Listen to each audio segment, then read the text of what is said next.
sometimes your game just hypnotizes me. Evo ga, jel ovak Wiggins. Wiggins, Vigi, can't you see? Ne znam, nisam popratio to. Šta? Da je catcher, imao bi taj znak. Wiggins. Dobar dan, dobrodošli u novi Gross Basket Sladokusci podcast. Nadamo se da će što prije izaći. Današnji datum je 23.5. Znači da Miami vodi 2-1, Golden State od noćas vodi 3-0 i o tome ćemo pričat. Evo, krenuli smo sa Wigginsom. Vigi, can't you see? I bome, Bome. mislim, ok, Dunk, može se samo o njemu pričat, ali Da. cijeli opus njegov u ovoj utakmici i u stvari u play-offu, Rada u play-offu Da. je impresivan. impresivan je. Da, i obrambeno i napadački. Je, Hajde, ništa, to je to, rekli smo sve. ono, nekakva prelomnica baš gdje sad je otišao na neki super, na visoki level igre. Na oba kraja terena se desio protiv Memphisa kad je on preuzeo Tyusa Jonesa, znači kad se Joe ozlijedio. Tyus Jones je jako dobro diktirao napad Memphisa. On je igrač koji uopće ne gubi lopte, ono stvarno ima 0,1 izgubljenu Tako smo utakmicu. brzo završili na Memphis, ovo je Po fascinantno, koji više ni ne igra, ali upravo se. Pa pusti čovjeka. Ima još nešto. Nek malo Memphis baci. Ali ne, i tu je Wiggins, koliko sam čuo tim nekakvim izjavama Kera, sam zatražio od Kera da on uzme Slušaj, Tyusa. Ker, ja bi ti... Gospodine trener, ako mi dozvoljavate, ja bi se pobrinuo za ovog Tyusa i problema zvanog Tyus Jones. U I džep. ako treba 48 minuta, ja ću ga ganjati. I stvarno, znači tu je on se primio tog obrambenog zadatka i kao baš igrati na čovjeka. I to znamo kako je završilo i sad kad je krenula serija sa Dallasom je apsolutno taj primarni defender na Luki. iako, ok, pričali smo, Mislim, Luka zabije svoje, Luka svoje. ali nekako dolazi do tog problema da sad druge ne razigra, ne pogađa, ali ono dolazi do tog momenta da se igra taj jaki heliocentro offense gdje onda igrači Dallasa stoje i čekaju pa da će dobiti loptu pa neće, pa se ohlade pa ritmu. Pa mislim ima puno tu, kompleksno je zašto oni promašuju te šuteve, osim čistog toga da im ne ide taj dan. Vidi se da je Kliber izgubio samopouzdanje, da je odbio hrpu šutova u drugom poluvremenu, iako je bio otvoren, Reggie Bullock je bio na 0,7, Dorian Finney-Smith, ne znam, isto ništa nije zabio. Dorian.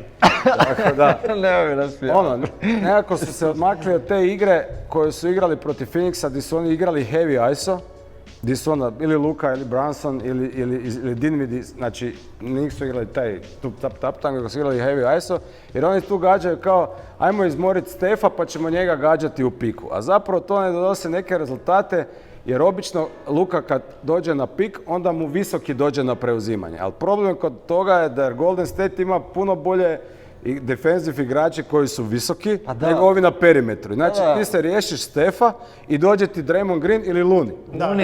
Lunija su sad izvukli baš za ovu partiju jer su kužili to. I super, znači on puno bolje brani Luku nego ga bi to Stef. Zato ja mislim da bi mi bolje bilo da ga baš na čisti heavy Prvi ISO. kažem ja moment, ja mislim da je...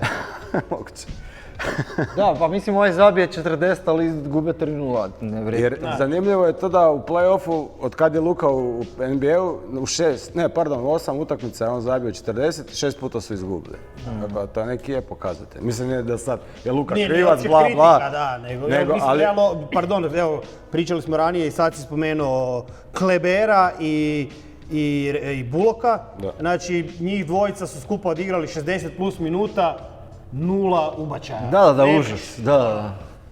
I tu je zapravo taj problem, ali da, koliko je tu ritam, samopouzdanje, ohladiš se. Jer recimo, ja jako to volim kad treneri u utakmici miksaju obrane, napade.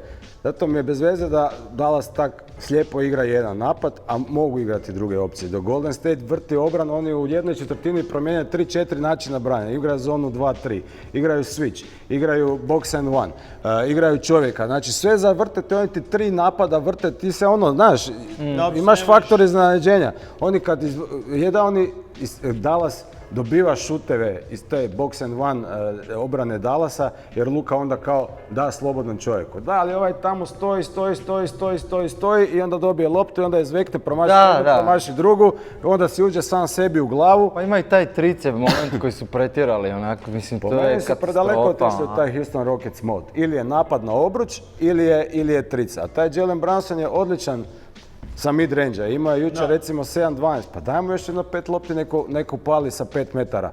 Pa ćeš izvući ove bliže obrambene, pa ćeš onda napraviti, oni nemaju prostora za nikakve katove. Da, mislim, sad je malo, jedino što je sad gotovo, znaš, sad ne mogu više... A da, seriju... Ali mogli su već do sad malo... Ali dobro, mislim, je li imao po tebi šanse barem jednu džentlmensku izvući? A možda jednu. Ja sam se zaletavao, prerano ih bio otpisao Dallas protiv Sansa.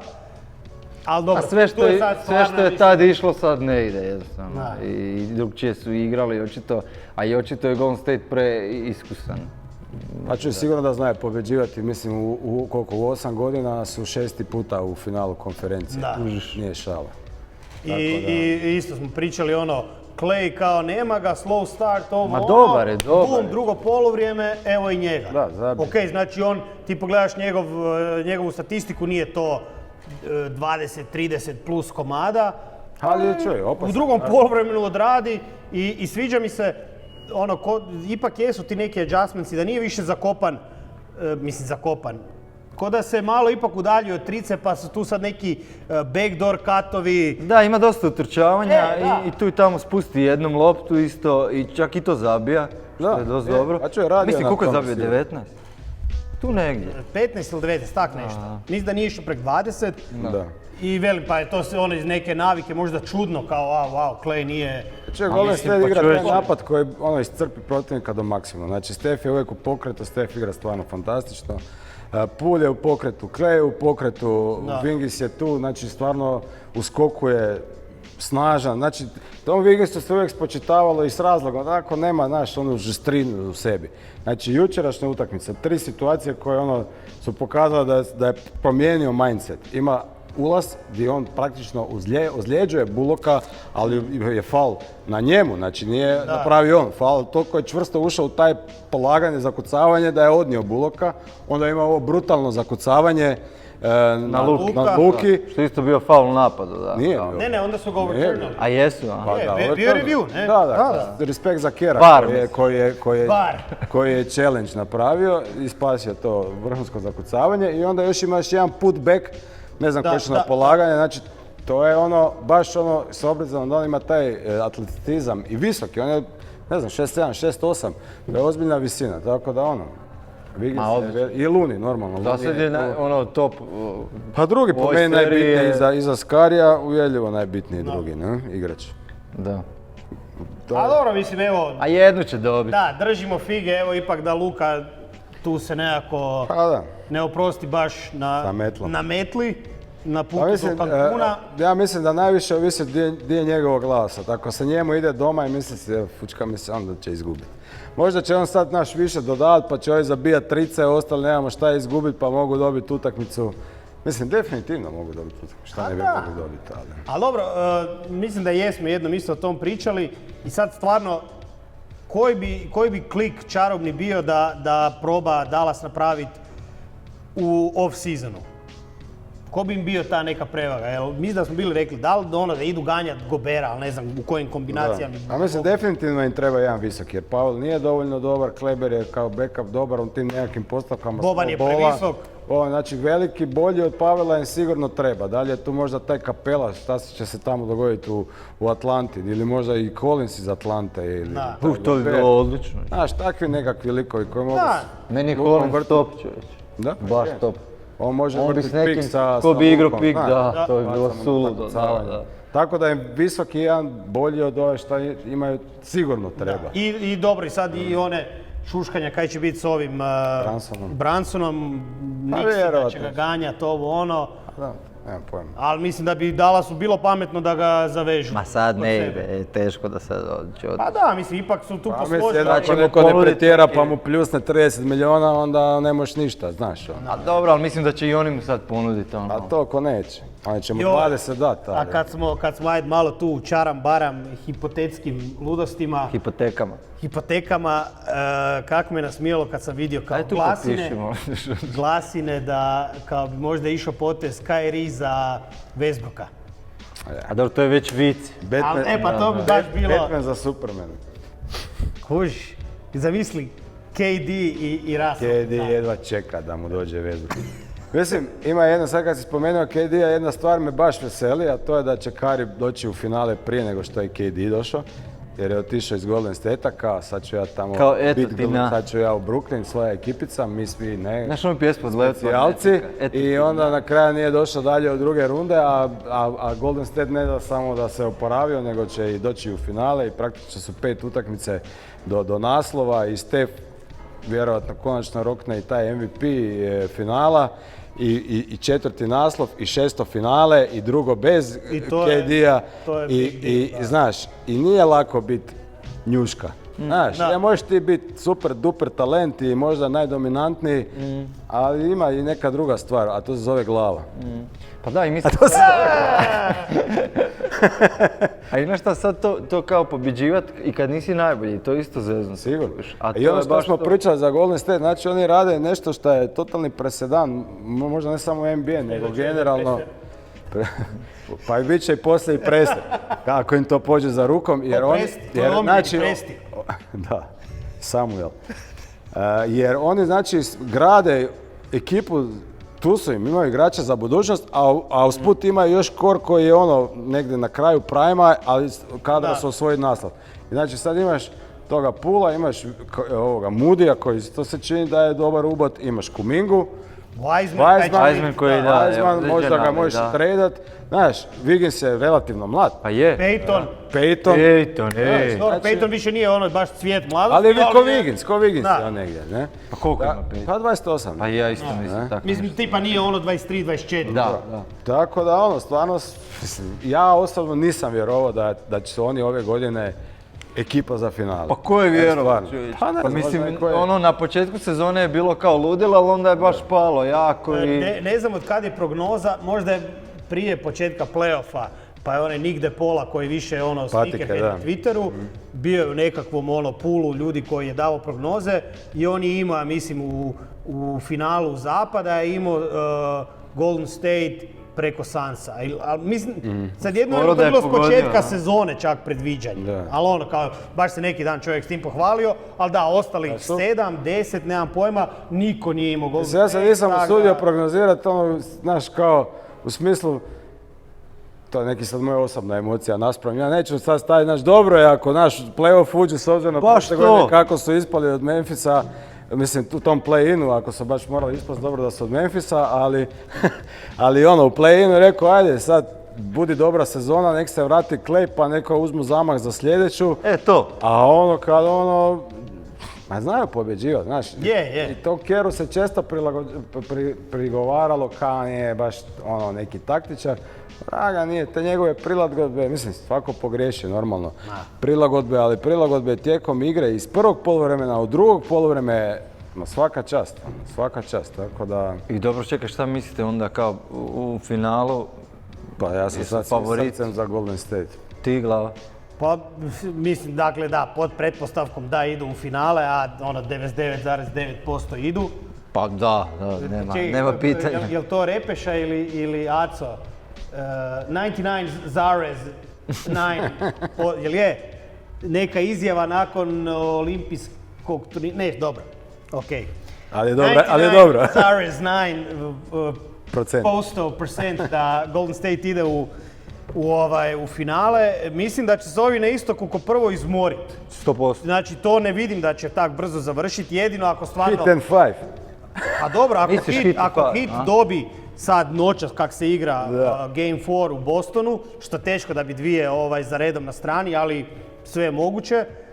Ali opet, nekako imam feeling da se te momčadi puno više troši, jer su i utakmice na peti, krene kao blowout, pa stignu harmonika i i onda imaš te ozljede. Pa malo je, da. Evo, Jimmy je drugo poluvrijeme prozujao zadnju utakmicu, pa je Tatum s ramenom nastradao, pa Smart nije igrao prvu, pa je u trećoj isto izašao, vratio se, Horford nije igrao prvu, ima baš ono... Ovaj ne igra Time Lord, nije sad igrao treću. Da, dobro, tako da u stvari Boston možda ima većih problema. A dobro, Lauri se sad vratio, nije igrao dvije prve. Da, tako da ima baš tu svega i mislim da im neće biti, velim, kogod da dođe sa istoka neće biti lako. Neću odmah reći da su Golden State veliki favorit, ali mislim da će imati prednosti i na kraju krajeva zbog toga će se moći vjerojatno više odmoriti. Ali dobro, to su sad evo... Mislim, ako dođe s Bostonom, a Boston bude baš zdrav, po meni nisu protiv Bostona favoriti, tu su negdje, znaš, možda čak 55-45 za Boston. Ili 50-50, nebitno, a sa Miami mislim da jesu favoriti, jer Miami, mislim, ja ne podcjenjujem Miami, ali ta njihova ekipa, to je nevjerovatno da oni Strus, taj Lauri igra, ne igra, Butler igra, ne igra, Oladipo ne igra cijelo prvo polovrijeme, onda uđe u drugo. Dobro, sad ćemo preći sad. Da, očigledno jesmo to. Da, na Miami. Kako smo elegantno izveli i onda on to... Znači, znaš, ma dobro, mislim, možda još imaš 5 minuta u Golden State i Dallasu pa da te ne uništim.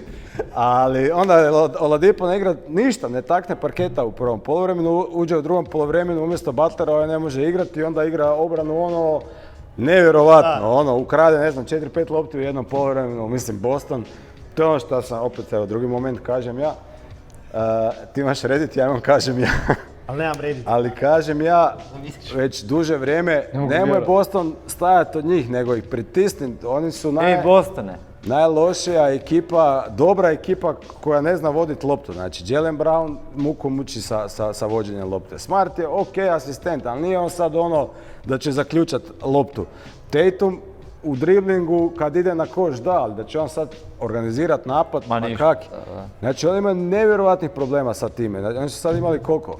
9 ili 22 izgubljene lopte, ta bizarni podatak. Ma izgledalo je, da. I tako da, znači, Miami je ušao u meso od prve sekunde utakmice, tough, PJ Tucker. Suci dali... Šta ćeš, znaš, ili će, biš se valjda testirat Miami, hoće nam suditi odmah falove ili neće, nisu, ajmo. I baš je Boston bio zbunjen na početku. I onda te neke ozljede, Adebaja su konačno uključili u igru, utvorili su mu tog prostora, dobro, Time Lorda nije bilo, pa Adebaja s njim u postu malo jaču, ima muku nego sa Horfordom ili Tysom, njih je razvaljivo. Ali velim, taj Strus koji zabije tu tricu kad dođe Boston na jedan koš i misliš si ok, sad su ih okrenuli i onda on zabije tricu, ladno, dvorana gori, a on kod ništa, A Lauri je bio bitan zapravo jer nije sad on nešto puno zabio ne znam 4-5 lopti, ali taj floor general moment gdje on, znaš, ima žicu za to, zna di kad ko da posložiti. Pa i bira, znaš, matchupe, sve je dobro. Definitivno. Jel mislim da on nikad nije bio, mislim sad... Nije Chris Paul, ali je naš Nije nikad bio on po meni čača klača koji će na svoje leđe odlučivati, ali će on... Pa nije ni daleko toliko. Ne, ali on će više to nekak setapirat. Da, nađe načina kako da utječe. Posloži da se to... Ima neki taj kapetanski moment. Definitivno. To... Definitivno. Čuj, obranu on zna igrati, timsku obranu pogotovo zna igrati. Tako da, i sad ti oni Oladipo tu, koji su dva psa, kako se to kaže, dobro su ih nagazili, tako da i baš je velika, mislim, da je Miami izgubio, to bi bio veliki poraz za Miami i velika pobjeda za Boston. S obzirom da su dobili još bez Butlera, za njih je to velika pobjeda. Miami ima dubok roster, zapravo je to kad razmisliš, ali nije, odličnih su, kužiš, ima hrpa igrača, ludilo, ok, dosta njih nije bilo pol sezone i uopće, znaš, fale cijelo vrijeme, ali zapravo da svi su zdravi, a Boston je dublji, to je dublji. Mislim, Dedmon je njima nekakav rezerv. Gdje je Dedmon do, ne znam, do ovoga Williamsa, jednoga ili drugoga, ili Horforda, Dedmon je njima 8. igrač praktično. Znaš, Duncan Robinson uopće ne igra, ne mogu ga staviti na parket. Tako, mislim, dubok i onako. Ne, taj spoj majstor, to se mora spomenuti stvarno. Jer, recimo, Tyler Hero je igrač u kojem oni ovise cijelu godinu u klaču. I sad nema Butlera, drugo poluvreme, a i Hero uopće ne ide i znači spoveli, dosta ovisi. idete, 5 minuta zadnjih nije vidio parketa Hero. Znači, igrao je sa Oladipom, igrao je sa Strusom, Adebayom, Takerom i ovim, Lavrijem. Misliš uglavnom da te utakmice kad se kao odlučuje, kad je kao tjesno, da tu ako Hero nije dobar, da je to onda... Pa Vojku su mučili preko regularne sezone. On im je bio taj koji je ono tu kreirao, neki faul izborio. Pa je, da. A sad baš je bio grozan. I Spo je rekao ništa, mali sjedi i uspjeli su izvući utakmicu i bez njega i bez Butlera. To su im glavna dva kreatora. Da. Tako da velika pobjeda. A čekaj, Butler igra danas. Butler igra danas, ali to ti je opet sad naš. Igra, ali načet je, ili? Načet je, da. Mislim, i Tatum je načet, i Smart je načet, tako da bit će normalno da će biti bitno ko je u kakvom stanju, ne? Ali mislim, momentum je definitivno na strani Miami. Sad opet ti suci, to isto posebna priča o tom play-offu, kakav će oni kriterij danas zauzeti. Misliš kao domaći teren i to? Da, dvojake, trijanje gotovo, pa ja isto mislim, pa ćemo na 2-2. Pa i uvijek je naš više... Jer suci su bili grozni zadnju utakmicu, baš su navlačili na Boston i ovu posljednju, tako da mogu misliti šta će biti danas. Ne znam ko sudi, nisam popratio, ali baš Ima čak sam ja išao gledat za neku utakmicu, uredno NBA. Bebek. Ma ne previše, došlo do toga, nekad su suci tu regularnu sezonu svakakvi bili, a u play-offu su nekako manje krojili, ali sad nekad gledam tu utakmicu, gledam i ko da nagađaju to suđenje. Nemaju oni tu nekakve jasno, sad je to faul, to nije faul, idu sve gledat, pa daj, dosta, znaš, prestanite, stvarno, od utakmice do utakmice, pa je, pa gledaš to, ostaneš budan i onda te oni dotrtiš. Šta bi to trebao u životu? Dobro, znači ti za kog misliš danas da će? Pa mislim, ja se pomalo šalim da bi Miami mogao dobiti u 5, a i nije ne mogu. Ako danas dobe, mislim da će dobiti u 5, ali... Danas? Danas mislim da je 50-50. 50-50, ti glava? A isto, ipak, igra se u Bostonu, pa... Ja mislim da će danas Boston. Pa čak Boston je onda u nekoj maloj prednosti više od 50-50, ali... Ne znam kakvom stanju je Tatum, znači on je zadnji utakmici bio je grozan i prije nego šta je izašao, a kad se vratio bio apsolutno, možda bi dobili da se on nije vratio. Ali Brown je bio Brown je zabio 40, ali je izgubio 100 lopti, tako da to je isto problem. Da li će vjerojatno taj Time Lord, kako ga zovu, taj Williams danas igrati? Znaš priču zašto je Time Lord? Ne znam da je neka serija. Nije Reddit moment, nego je Twitter moment. Baš i mene to mučilo, kaj Time? Reci da je Reddit šveć. Nije, postoji Celtics Twitter i onda Weird Celtics Twitter. Aha. Tak kaže, znači 3 članka sam išao čitati o tome, Twitter threadove, a valjda sam i na Redditu neke onda čitalo o tome, ali uglavnom kao Time Lord je već je, ja mislim, prvi put zakasnio na neku svoju rookie press konferenciju, pa na summer camp, i kao tu je krenulo da on zapravo nikad ne kasni, nego da živi na svojoj vremenskoj dimenziji. Ne znam koji su superheroji tad bili aktualni, pa su možda to ubacili i eto, on je to Time Lord. Dobro je dosta Reddit moment, realno. Eto. Ispunio si to. Ja nisam znao, on nije znao, vjerujem da je vi neki gledatelji to niste znali, tako da hvala kolega. Eto, neka koristi od mene. Hvala Redditu i Deep Webu. Apsolutno. Uglavnom... On ne živi u linearnom svijetu, čuješ. Ne, totalno... On je analogno. Nikad ne znaš. Analogno kroz multi... Analog guy in digital time. Time Lord. Dobro, uglavnom to smo nekak sve prošli i... Ti si Reddit Lord. Okay. Mislim da onda s tim nemamo tu kaj više pametno za pričat, da jednostavno nakon ovakvog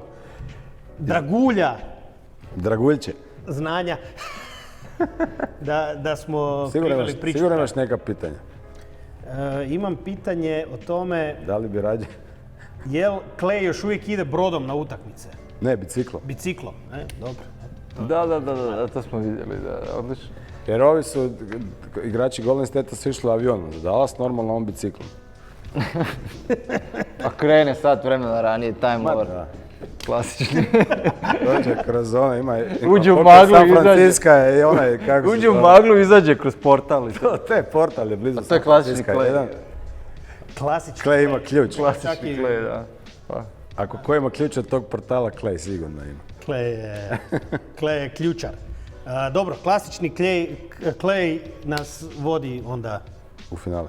u finale. Pa da. Jel da, mislim sve i da se Dallas razigra, Ma znači ne. mora doći do 6. utakmice, a 6. utakmica sve znamo kaj se Da, događa. Game 6 Clay. Clay i to je to. A mislim, jednom će sigurno se desiti u povijesti iz kugle zemaljske da jedna ekipa u NBA-u krene 0-3 i pobjedi sa 4-3. Ali ovo mi ne ove izgleda. sezone, neće ove sezone Dallas Ne, biti. čini se da će to biti sad, da.